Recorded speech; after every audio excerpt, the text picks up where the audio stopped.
There is a number most people get completely wrong about their own money.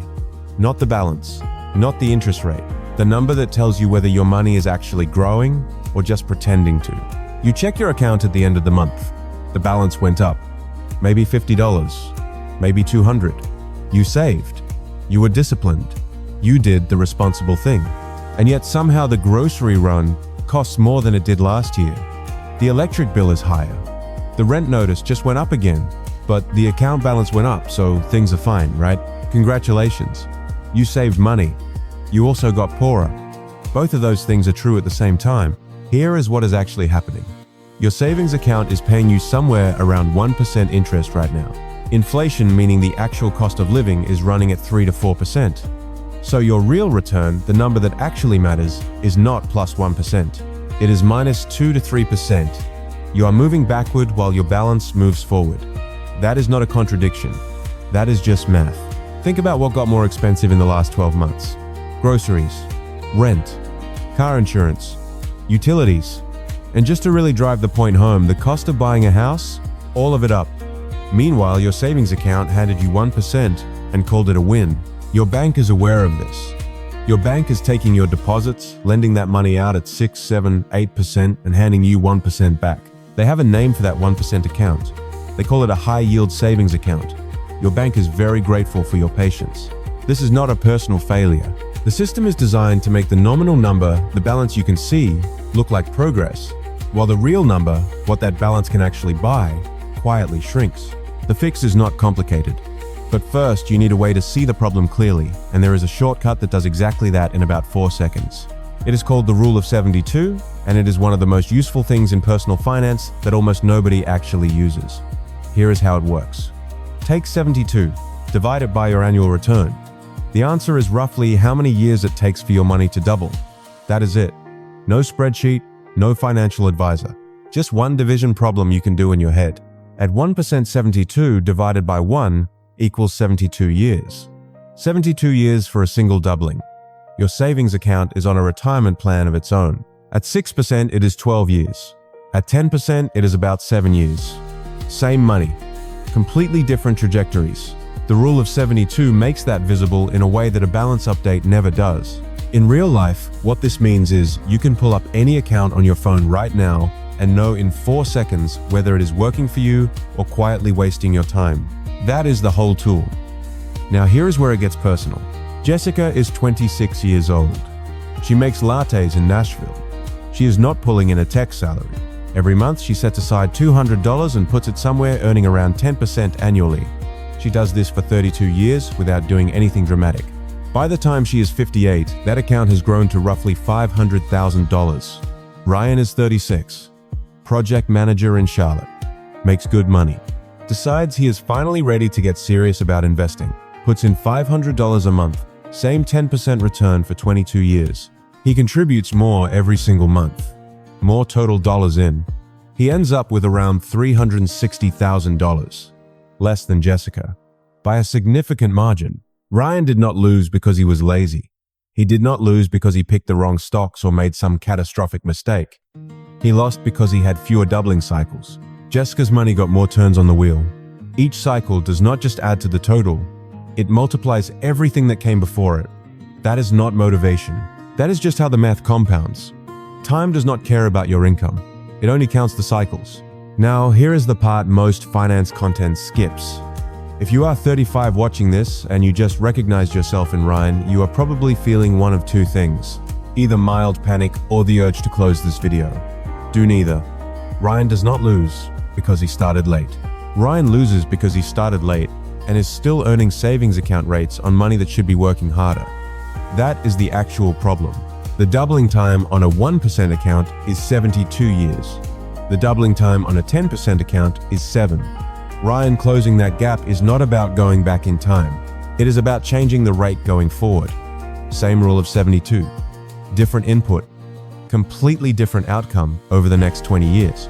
I sat on a savings account for 3 years because it felt responsible. Felt safe. Watched the balance tick up by maybe $40 a month and told myself I was being smart. Then I ran the rule of 72 on it. 1%. 72 years to double. I was not being smart. I was being comfortable. Those are not the same thing. So now you have the formula. The obvious next question is, where do you actually put the money so those doubling cycles happen fast enough to matter? Here is the comparison using the rule of 72 as the measuring stick. Savings account at 1%, 72 years to double. A high-yield savings account at 4 to 5% gets you down to roughly 14 to 18 years. Better, but still slow relative to a working career.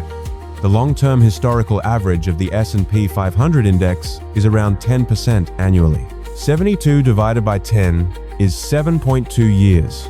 That is 10 times faster than the 1% account. 10 times. Same rule, completely different outcome. Real estate averages closer to 8% when you factor in appreciation and rental income, putting the doubling time at around 9 years. And real estate has an additional mechanic that stocks do not. Leverage. When you buy a $300,000 property with $60,000 down, your returns compound on the full $300,000, not just the $60,000 you put in. That changes the real effective return significantly. It also changes the risk profile significantly, which is a different video. Then there is crypto. Theoretical doubling time at peak historical averages was under a year. The fastest engine on the list. The fastest engine is useless if you panic and sell at minus 40%, which statistically most people do. One sentence on crypto and we are moving on. The smartest approach is not picking the single fastest engine. It is building a mix where the stable components keep you in the game long enough for the growth components to do the actual compounding work. Now here is the part your brokerage statement is not showing you. Your statement shows you a return. Let us say 6%. That number looks fine. The problem is that number is nominal. It is the raw figure before the cost of living takes its cut. Real return is what your money can actually buy, not what the account says it is worth. Those are two different numbers, and most people only ever look at one of them. Here is what that gap looks like in practice. 6% nominal return, 3% inflation. Your real return is not 6%, it is closer to 2%. At 2% real return, your doubling time is not 12 years. It is 36 years. Your statement says 12. The grocery store disagrees. Fees pull the timeline out in the same quiet way. A 1% annual management fee sounds like nothing.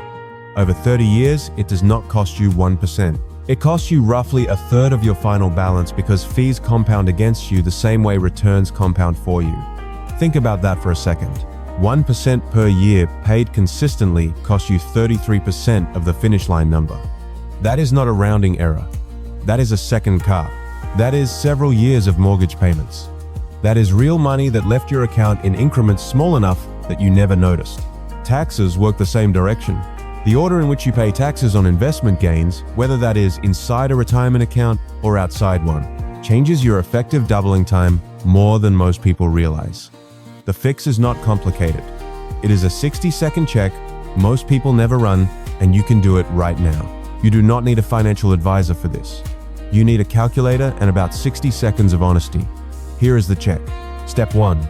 Write down every account where your money is sitting right now. Savings, brokerage, retirement, whatever you have. Step 2. Next to each one, write the average annual return. Your bank's website has this. Your brokerage app has this. It takes 30 seconds to find. Step 3. Apply the rule of 72. Divide 72 by that return. That is your nominal doubling time. Step 4. Subtract inflation. If your return is 7% and inflation is running at 3, your real return is 4%. 72 divided by 4 is 18 years. That is the number that actually matters. Now compare those doubling times to your actual timeline. If you want to retire in 25 years, but your real doubling time is 30, you are already behind. That is not a reason to panic. That is a signal. Maybe you reallocate toward assets with stronger long-term growth. Maybe you stop paying a 1% management fee to someone who is not beating the index. Maybe you start reinvesting dividends instead of letting them sit as cash. Sometimes the fastest way to shorten your doubling time is not taking on more risk. It is just stopping the small leaks that are quietly working against you. You are allowed to look at these numbers. They belong to you. The rule of 72 is not a magic formula. It is a lens. Once you start using it, you will see every financial decision differently. This account, is it shortening my doubling timeline or stretching it out? This fee, how many years is it actually costing me? This rate, is it keeping up with the real cost of my life or just keeping up with the balance on my screen? The version of you checking that account 10 years from now is going to feel very differently depending on what rate you are actually earning today. Not the rate on the welcome email, the real rate. After inflation, after fees, after the number your statement buries in the fine print. Every year you wait, you are not just losing time, you are losing a doubling cycle, and those do not come back.